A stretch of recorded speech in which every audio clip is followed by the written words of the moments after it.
Welcome to Core and Balance right here at Revere TV. I'm Sharon. I'm the instructor of Core and Balance at the Revere Senior Center, and we're going to do a little bit of exercise right here so that you can do it in your home. Remember, before you undertake any type of exercise program, check with your doctor just to make sure you're safe to start. Okay, well, as you see here, I have my chair. We're going to start in this chair. So I'm going to have you take a seat. You're going to have your back against the chair. You're going to slide the bum forward, holding on to the chair. We're going to do a little bit of hip flexor action. So we're going to bring the knee up and down and up and on the diagonal. Notice that my foot is tapping the floor. This is very important for neurological priming. We're going to start with one count of 20. Ready? 20. 19. Try to bring the knee up. 18. And don't forget to breathe. 17. Good. 16, and out to the side, 15, good. 14, 13, notice where you're feeling this.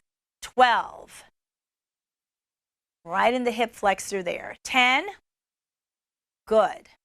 9, pulling the knee up and pivoting. 8, good.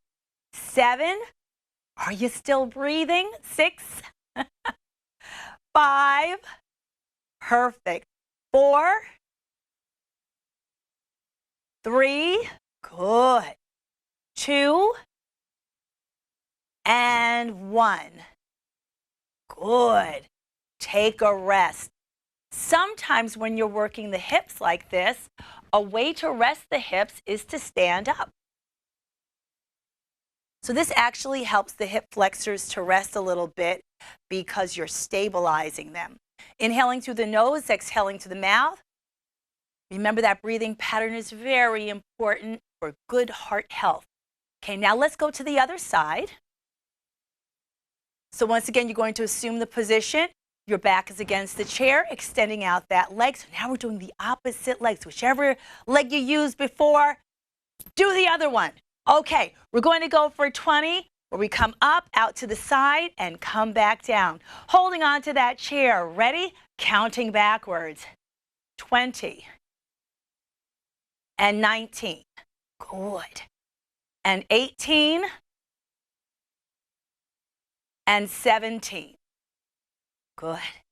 And 16. If this isn't perfect, don't worry about it. 15, just do your best. 14. And 13. Good. 12. And 11. Good. Keep breathing. Last 10. And 9. And 8. Good. 7. And 6. Good. 5. 4. Good. 3, perfect. 2, and 1, perfect. Sitting upright in the chair, inhaling through the nose, exhaling to the mouth. Again, to help you recover just a little bit better, you're going to stand up, stabilize those leg muscles right there. Inhaling through the nose, exhaling to the mouth. Let's come to upper body. So what I like to do now is to work on a little bit of shoulder cap strength. So shoulder strength is a little bit tougher for women based on DNA. It's not impossible, just a little bit tougher. So let's get started. So we're going to target part of the medial and the anterior delt, which is right here. So you're going to sit with your feet flat on the floor, knees together, arms at your side. Now let's do a little switcheroo. Going to have the palms right here in partial supination, and I'm going to have you to splay the fingers like this. So this is what it's going to look like. Coming slightly above the shoulders, not here, that's too high. Right here, and then all the way back down. So why is splaying the fingers important? Well, it helps you with grip. Remember, grip strength is not from the hand. It starts right here in the forearm.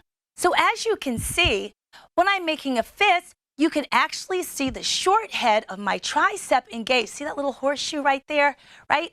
So grip strength isn't from the hand. It starts in the forearm. I'll rotate my arm so you can see the pronators here, right? I'm going to rotate the arm. See how when I'm making a fist, it goes all the way up through the neck into the face. So yes, your face actually helps you with grip. So let's get started. You're going to have your chest up, shoulders nice and relaxed. You're going to splay those fingers. Keep that chin level. Don't drop that chin. And you're going to come up just slightly above the shoulders and back down. Now, if you have shoulder impingement issues, don't force your arms to come up that high. Just come up as high as you can without pain, even if it's right there. But for the rest of us, we're going to go for one count of 30. Slow cadence, 30. 29.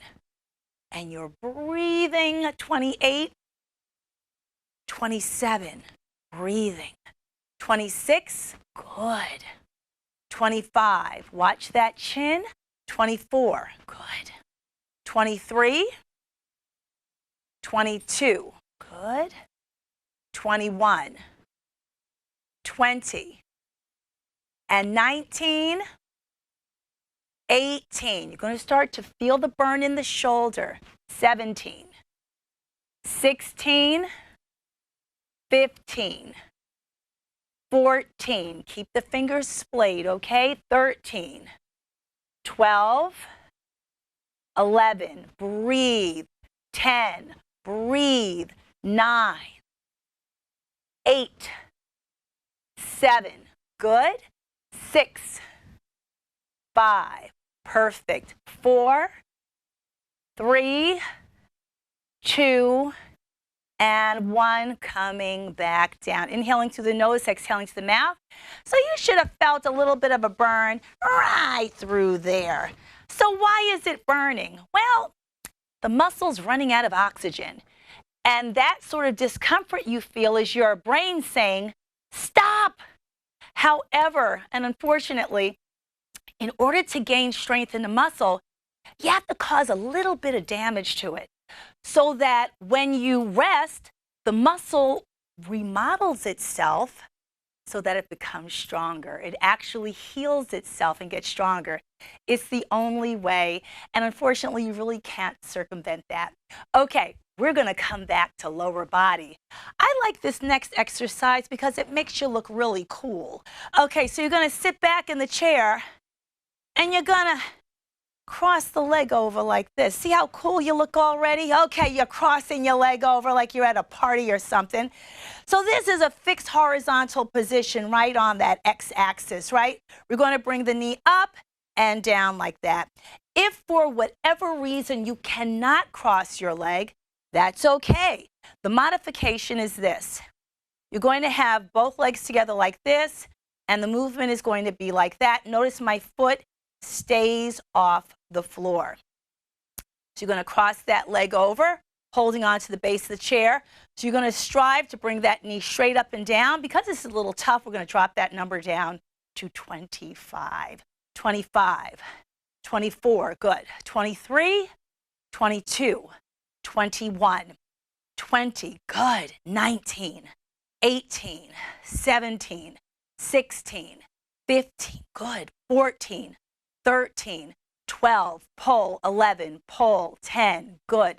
9, 8, 7, 6, 5, 4, good. 3, we're going to hold it on 1. Hold it. 5, 4, 3, 2, and 1. Dropping that foot off to the side and to the floor. Inhaling through the nose, exhaling to the mouth. So that particular exercise targets a certain portion of the adductor complex necessary for internal rotation. that is bringing the leg up and over an object. Or if you need to step over a high obstacle, like say a snowbank or something, you need to step over it. The adductors help you to pull that knee up. Okay, coming over to the opposite side, we're going to look cool once again, crossing that opposite leg over. Good, going for 25 here. Ready? 25, 24, 23, 22, 21, 20, 19, 18, 17, 16, 15, 14, keep breathing, 12, 11, 10, 9, 8, 7, good, 6, 5, 4, 3, holding it on, 1, 2, 1, 10, 9, 8, 7, 6, 5, 4, 3, 2, and 1. Bringing that knee off to the side and dropping the foot down to the floor. Inhaling through the nose, exhaling through the mouth. Again, that breathing pattern helps to keep your heart nice and healthy, and helps to it helps your blood vessels to stay kind of relaxed. So when you breathe through the mouth a lot like that, it's really bad for your arteries, right? They don't have as much flexibility. So by breathing in through the nose, it actually helps with all of that. Okay, we're going to come to upper body now. Again, inhaling through the nose, exhaling to the mouth.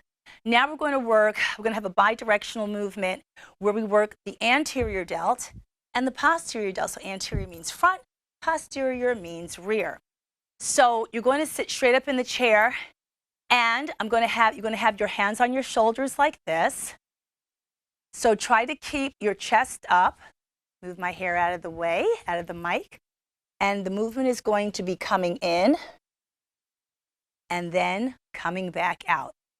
Notice that my elbows are level, so try not to do this, okay? Try to keep the elbows level. So you're coming in and then retracting back like this.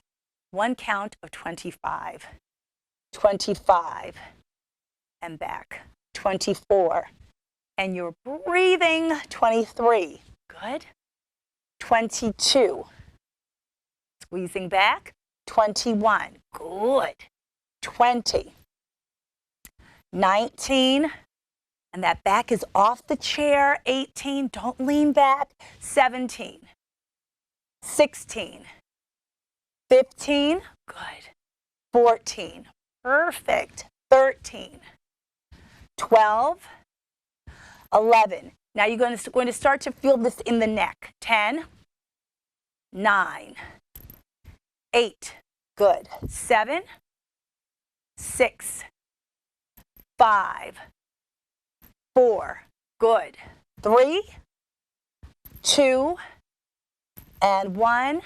Coming out of the position nice and easy. Inhaling through the nose, exhaling through the mouth. So why do I have you do that? Well, I'll tell you. When you have your arms at this orientation or higher, you're always working the neck muscles. Why are the neck muscles important? Well, they hold up something pretty heavy. Your head. Your head weighs about 5 pounds or so. It's very, very heavy. And when your neck gets a little weak, your head goes, whoop, comes forward. The problem with that is that when the head starts to come inward or protract inward like that, your body has to contort so that you can stand up. So as soon as your head starts to come forward, the stress goes to the lower back. The lower back. And it can make life very uncomfortable. It can also affect your hips, your knees, your ankles, and your feet. So everything in our body is interconnected. Okay, we're going to come back to lower body. So if you can, I'm going to have you stand up behind your chair. This exercise can be done from a seated position. So let me show you the modification first. Sitting back in the chair with the knees and feet apart, bringing up one knee and then the other. That's the modification. The actual exercise is to stand behind the chair like so, holding on to the chair. Now, when you hold on to the chair, you're going to have a nice firm grip and bend the elbows. Bending the elbows drops your center of gravity in front of you and activates something called the medial glute. So you're going to come down here, going to bring up one knee and then the other. Now be careful. Don't do this. It looks kind of cool, but it's not really serving a purpose. So you want to keep the sole of the foot facing the floor. This is important so that we keep the stress on those hip flexors. So leaning forward, again, we're going to do a count of 25 where either side equals 1 rep. 25 and up. 24 and up. 23, good, and up. 22 and up. 21 and up. 20 and up. 19 and up. Good. 18 and up. 17 and up. Keep leaning forward. 16. Don't stand straight up. 15 and up. 14 and up. 13 and up. Good. 12 and up. 11 and up. Good. 10 and up. 9 and up. Keep breathing. 8 and up. 7 and up. 6 and up. 5 and up. 4 and up. 3 and up. 2 and up. 1 and up. We're all done. Not with the class, just with that exercise. Inhaling through the nose, exhaling through the mouth. Going to have you take a seat. So while you're sitting, I'm going to show you a little stretch you can do every day. So you may not have noticed I have my little scarf here. So I like to show this stretch because I find that for many people, irrespective of age, this area through here is very tight. So this is the pec major insertion into the shoulder.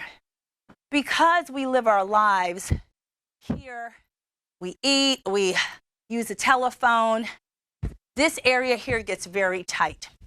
So this can contribute to what's called kyphotic posturing, or walking like that. Additionally, when this area is tight, it's almost impossible to bring the arm straight up over the head. You'll see that people, they can kind of get the arm above the head, but it's in the frontal plane here, not here. So this next stretch is going to help you with that. So you don't need any fancy equipment. I have a scarf. You can use bands, bands that don't have a lot of tensile strength to it. That is like a red, a yellow band, not the black band. It might be a little bit too tight. And what you're going to do is, and you can also use like say a towel or something that you can kind of get into the shape. So notice that my hands are a little wider than shoulder width apart here, right? So let me just show you. I'm going to show you the side view, so you're right here, right? What you're going to do is you're going to come straight up, just like this. There you go. And just hold it there. Now, you're going to come all the way down, reset, and then bring it up again. Try to keep the arms straight. So if you're doing this, I'd rather you straighten the arms even if you can only come up this high. Now I'm going to turn to the side. Once you're here, this is where you're starting to really stretch that pec major insertion. Don't try this until you've done it for a while. So once you're able to stretch right about there, this is where you have maximal stretch of the pec major into the shoulder right here. This is very important for self-reliance in older adults because once shoulder strength and flexibility wanes, the ability to execute all of your normal activities becomes compromised. Combing your hair, brushing your teeth, putting on eyeglasses, being able to get dressed and put on a scarf. All of these actions require the shoulder, neck, and back complexes. So when you lack flexibility in these areas, your ability to execute normal daily activities becomes impaired. And this can be very, very demoralizing. So having a good stretching routine, in my experience, has been indicated for people that live past the age of 100. They generally do some kind of stretching every day. Okay, let's get back to the class. Okay, I'm gonna have you sit back down, and we're going to stay with upper body. Now we're going to work the anterior delt, or the front of the shoulder. Okay, so you're going to have the knees and feet apart, and we're going to have the hands in partial pronation. Let's get a little fancy with it. Okay, so you're going to have the palms facing each other, and again, you're going to have the fingers splayed like this. See how it looks there? They're going to splay them like that. So this activates the pronators right down here that helps with doing this kind of stuff. And like opening up peanut butter jars and everything, right? Helps with that grip strength. So you're going to have your arms here, keeping the chin level, chest up, bringing the arms all the way up if you can, and back down. If you have impingement of the shoulder, don't force it. Just come up as far as you can and back down. One count of 25. Ready? 25 and all the way down. 24. Good. 23. 22. So what you'll notice here, 21, is that you're passively stretching your sides there. 20, which are called the flanks, right? 19. 18. Good. 17. 16. Good. 15. 14. Oh, keep breathing. 13. Don't stop breathing. 12. Good. 11. 10. Good. 9. 8. 7. Good. 6. 5. 4. You're doing great. 3. 2. And 1. Oh, inhaling through the nose, exhaling through the mouth. Again, movements with the arm above the head is working the neck, okay? And based on DNA, for women, just a little bit tougher, but not impossible. Inhaling through the nose, exhaling through the mouth. Now we're going to come back to lower body. Should we do something kind of fun? Let's. Okay, so you're going to sit back in the chair. Now we're going to work the tensor fasciae latae. No, it's not a drink from Starbucks. The tensor fasciae latae is a muscle. Let me show you. It's right here. Sometimes if you're watching gymnasts, especially if they're about to do a floor routine, it'll look like kind of like a bump. That's right. You're like, what is that, a tumor or something? What is that? It's actually the TFL. The tensor fasciae latae helps to control external rotation of the leg. So what's external rotation? Glad you asked. External rotation is this: bringing the leg up and out with control. You will also see this muscle very pronounced in ballerinas and people that participate in ballet, because of the control necessary to do external rotation of the leg. See if you're in arabesque or even attitude, and you're going into grand battement, and you're bringing the leg into extension above the head like that. That requires strength of the TFL and the adductor complexes. We're not going to do all that. We're going to do something in the chair. So you're going to sit right down. You're going to have your back against the chair for this one, holding on to the base of the chair like this. You're going to bring up that knee and just make a little circle. Notice my foot is not touching the floor. One count of 25. 24, good. 23. 22, good. 21, and you're breathing. 20. 19, good. 18. 17. 16. 15, good. 14, bring that knee up. 13. 12. 11, good. 10. 9, good. 8, 7, good. 6, 5, 4, good. 3, 2, and 1. Bringing that foot to the floor. So again, you should feel the activation right there. That's the TFL. Okay, inhaling through the nose, exhaling through the mouth. Good. Now we're going to come to that other leg. 25 here as well. And just a little caveat, remember, if you need a break, you can always stop and come back later to this. Or if you're watching this on YouTube, you can stop, come back. Or if you're watching this on Revere TV, you can just stop entirely if you need to and come back to when the program is aired again. But don't push yourself if you feel in distress or if you feel as though you may have injured yourself in any way, okay? Because these exercises are not easy. Coming over to the opposite side, bringing up that leg, coming out and around. 25 times, 24, good. 23, 22, good. 21, and you're breathing, 20. 19, 18, good. 17, 16, 15, 14, keep breathing, 13, 12, 11, good. 10, 9, perfect. 8, 7, good. 6, 5, good. 4, 3, 2, and 1, perfect. Bringing that foot to the ground, deep inhaling through the nose, exhaling through the mouth. Okay, we're going to slow it down a little bit. I'd like to work on your feet. Your feet, your feet. So as we get more mature, I like to say older, a little bit more mature, our foot gets a little inflexible.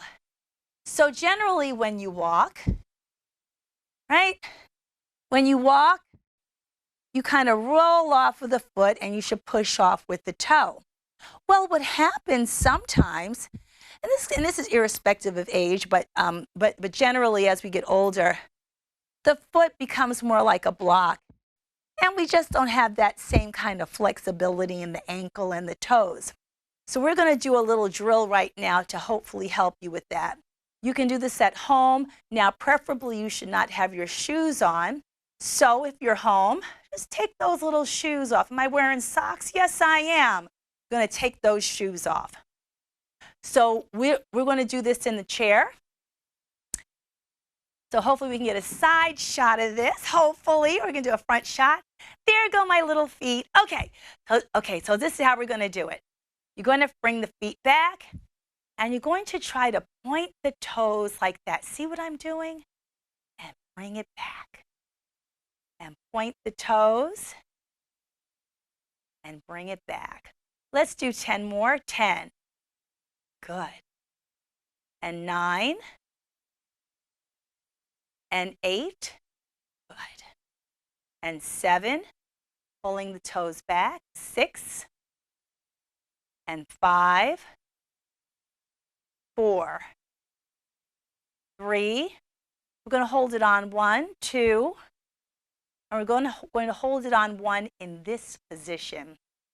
Pulling the toes back for a count of 10, 9, 8, 7, 6, 5, 4, 3, 2, and 1.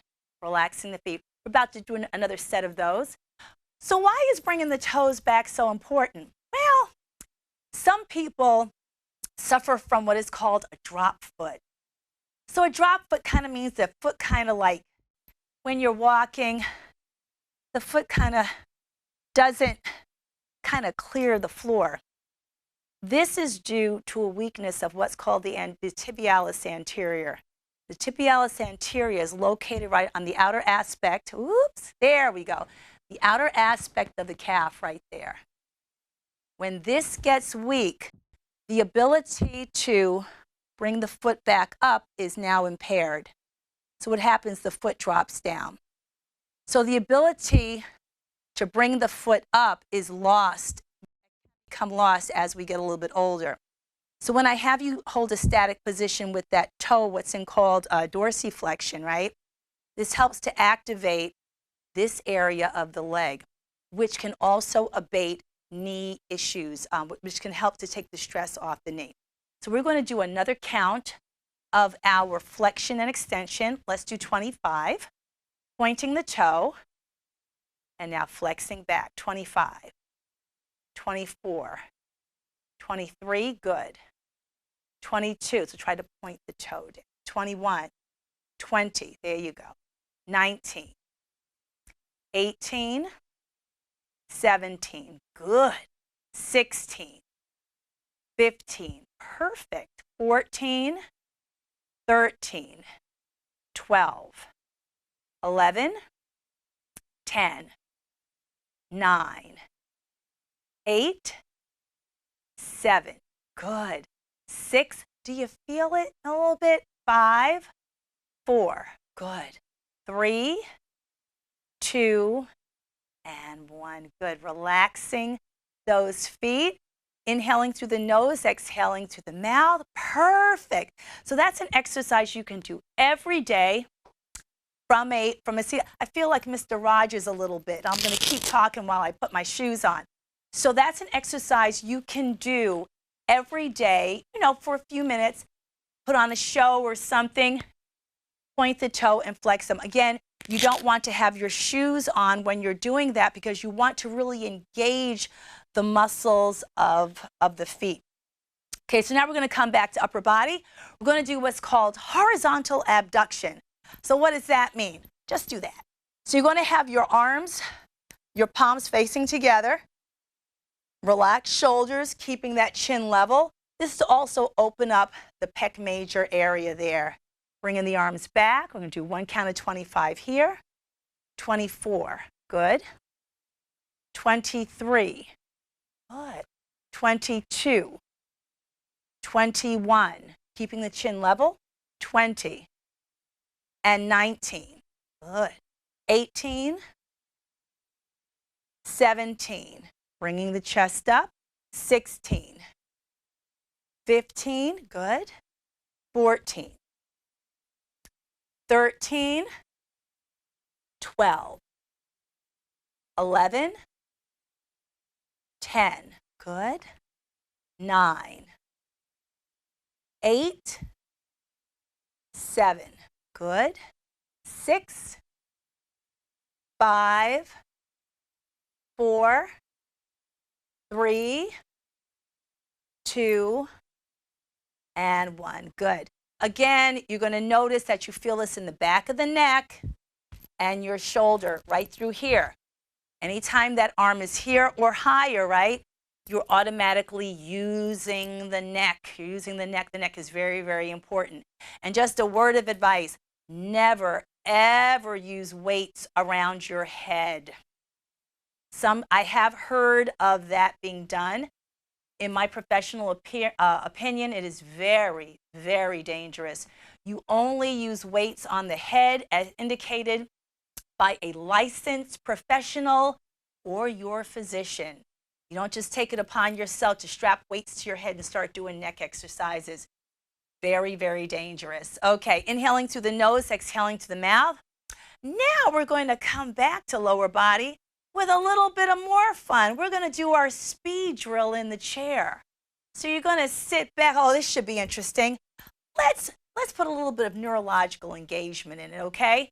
So you're going to have your back against the chair. You're going to bring up one leg. It doesn't matter which one. You're going to hold on to the chair, and you're going to try and tap the foot back and in, out and in, just like that. Now, the real challenge is to keep the legs steady. Don't worry if it's not perfect. Your brain has to acclimate, especially if it's something new. We're going to go for one count of 25. So just holding the leg static there. Big chest, ready? 25, and in, 24, 23, good. 22, all the way out, all the way in. 21, 20, 19, 18, good. 17, 16, good. 15, 14. So you can see my brain moving this leg out, right? 12, 11. I'm doing my best though. 10, 9, 8, good. 7, good. 6, 5, good. 4, 3, good.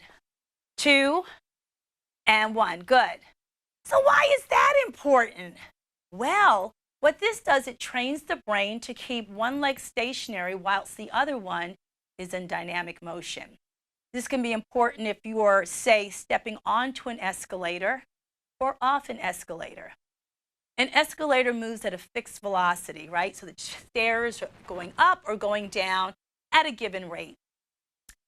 Your brain has to manage placing one foot on that stair whilst it's in motion and then negotiating neurologically when to pick that trail leg off to meet it.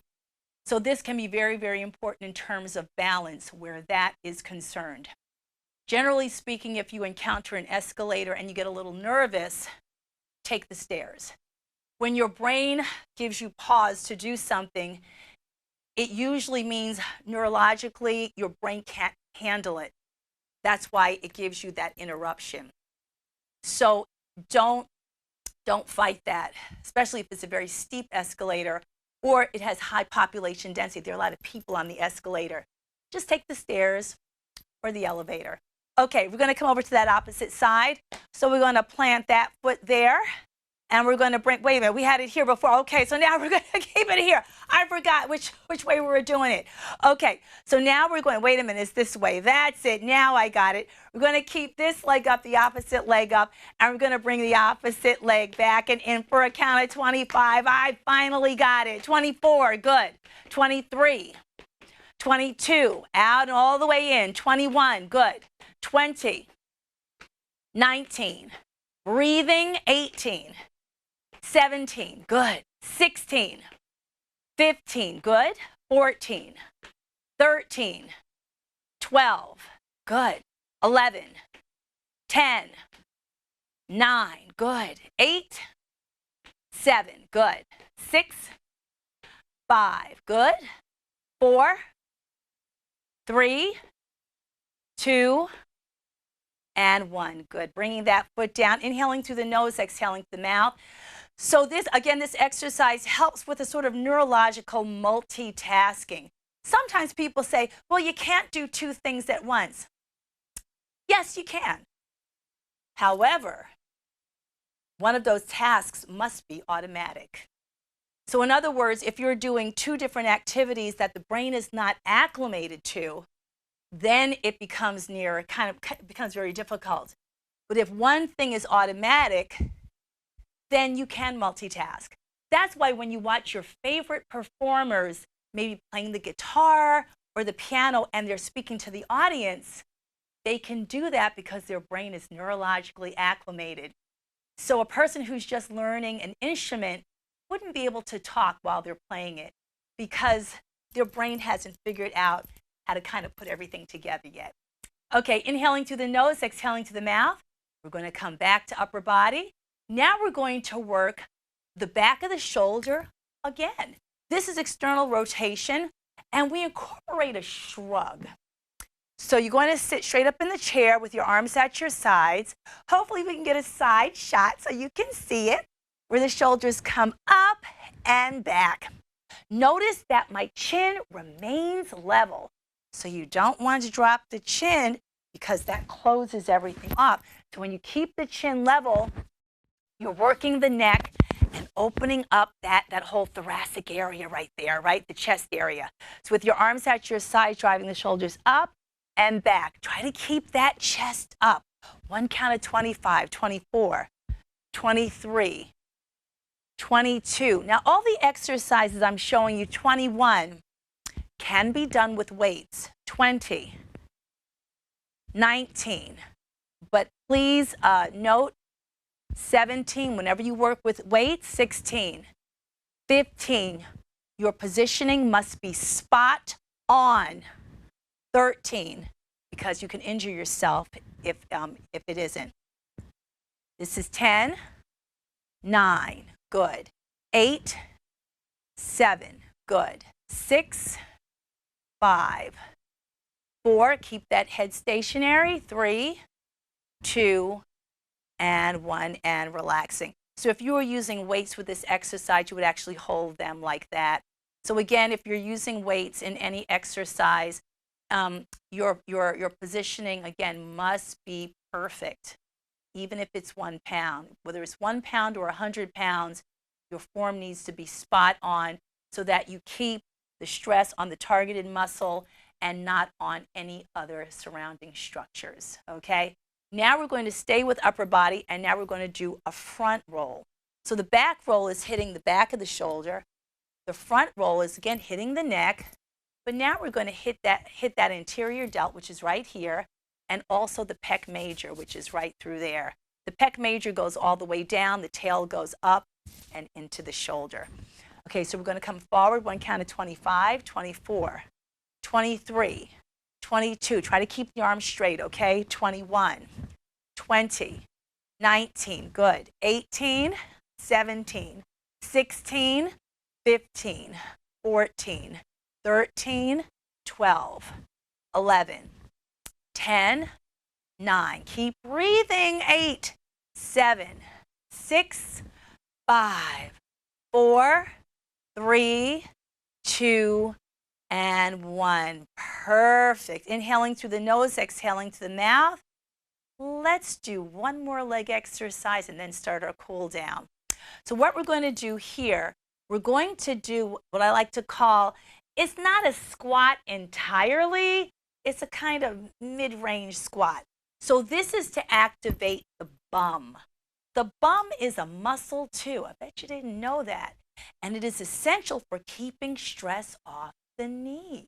That's why if you ever watch individuals that participate in more ballistic sports, football, rugby, lacrosse, field hockey, right?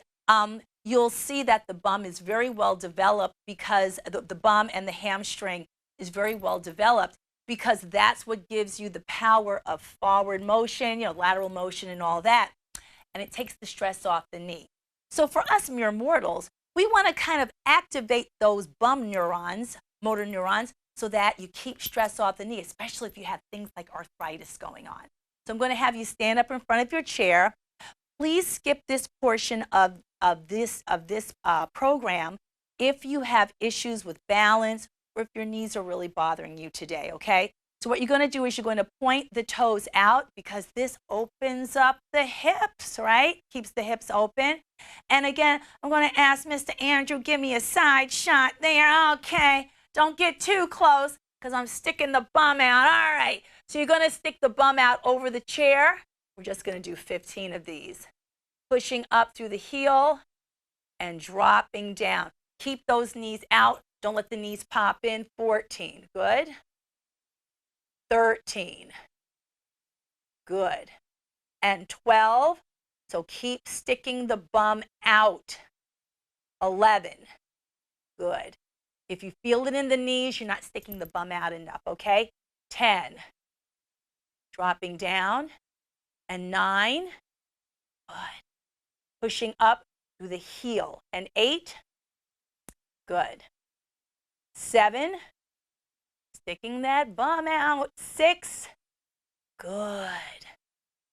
And 5. 4. Good. 3. 2. And 1. Finishing the movement, coming up. Inhaling through the nose, exhaling through the mouth. You can go ahead and take a rest there. So now we're going to start our cool down. Inhaling through the nose, exhaling through the mouth. Good. And remember the tip that I give all my classes, stay well hydrated. It helps control blood pressure. Simply put, the more fluid you have in you, the more blood you have in you, right? And that helps to keep the stress off your kidneys, liver, lungs, heart. Everything works together. Staying hydrated, key. Okay, so let's start a cool down. So I'm going to have you bring the arms up. And for this, we're just going to have you twist from side to side, just like that. One count of 10. and 9, good, and 8, and 7, good. Try to keep the arms straight if you can. 6, I'm going to try to extend a little bit more. 5, good, and 4, and 3, you're doing great. 2, and 1, bringing the arms down, good. Now we're going to stretch the psoas major. What does that mean? We're going to stretch your hip. Okay, so I'm going to turn the chair around this way, and you're going to bring out one leg and place it like that. Now, the farther back you can bring the foot, the better. And then you're just going to lean back a little bit until you feel that stretch right through there for a count of 10. 9, 8, 7, 6, 5, 4, 3, 2, and 1. Coming forward, deep inhale. Exhale, coming back. There you go for a count of 10. 9, 8, 7, 6, 5, 4, 3, 2, and 1. Coming forward one more time and back for a count of 10. 9, 8, 7, 6, 5, 4, 3, 2, and 1. Carefully bringing that foot here. I'm going to turn my chair around. You just put your foot on the opposite side of the chair there. There I go. Let me get it around here. There I go. Going to place that opposite leg back there. Notice my foot position. This is optimal. Most people start out like that, but as you gain more flexibility in the ankle, this is what is optimal here. This helps to really extend and really get that muscle flexible. So again, here, holding on to the chair, dropping back for a count of 10. 9, 8, 7, 6, 5, 4, 3, 2, and 1. Coming forward. Deep inhale, exhale, coming back. Feel that nice stretch. 10, 9, 8, 7, 6, 5, 4, 3, 2, and 1. Coming forward. Deep inhale and exhale. Coming back for 10, 9, 8, 7, 6, 5, 4, 3, 2, and 1. Perfect. Bringing that foot forward. Going to have you sit here. Now let's stretch that knee a little bit. You're going to have your back against the chair, and you're going to bring up either leg so that that foot is on the chair there. So this is a very important position. I know you're saying, well, Sharon, I have arthritis. Doesn't matter. You still need to have that range of motion there. So even if you just start and you can only bring the foot up like that, that's where you start. So what I suggest is that if you're home, place another chair in front of you and just hold your leg there, let it rest on the chair so that it passively gives you a nice stretch through here. This also additionally stretches the quadricep. It's not perfect, but it's a start. Stretches the quadricep. You have like tendons and things that attach with the knee, and you want to have this area mobile so that you can bend the knee if you lose your balance. So bringing the knee up like this is very, very important. Holding it for 10, 9, 8, 7, 6, 5, 4, 3, 2, and 1. Dropping it down, resetting, shake that leg out. Okay, bring it back up again for a count of 10, 9, 8, 7, 6, 5, 4, 3, 2, and 1. Good. Placing that foot down onto the other side. Very carefully bringing that knee up for a count of 10, 9, 8, 7, 6, 5, 4, 3, 2, and 1. Coming back down. Even if you have a knee replacement, range of motion is very important. 10, 9, 8, 7, 6, 5, 4, 3, 2, and 1. Let's finish up by standing up for a final breathing. So remember, your lungs are muscle too.